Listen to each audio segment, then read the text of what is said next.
We're going to show you now how to deepen your Janu Śīrṣāsana and make your back more flat, like the back of Paśchimottānāsana. Okay, so you start in Dandasana, you lift your chest, make your back concave. Then take one leg, I take my left leg, sideways to Janu Śīrṣāsana.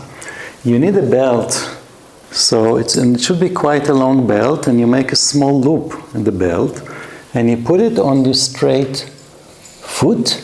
Okay, so it's my right foot, and then I put it over the back, behind the back, on the level of the kidneys, and then on the foot again, on the heel.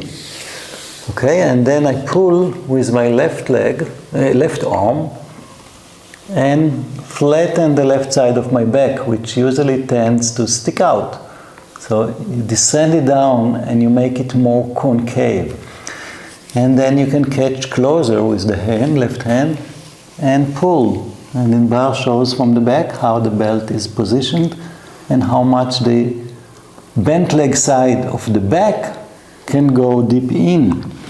Then you can catch closer to the foot and go to the final pose, where the back is more like the back of Paśchimottānāsana. It means symmetrically going forward with the two sides. You stay in the pose a little bit, enjoy the deep bending and the deep extension, and then you come up. Come back to Dandasana, and you do the other side.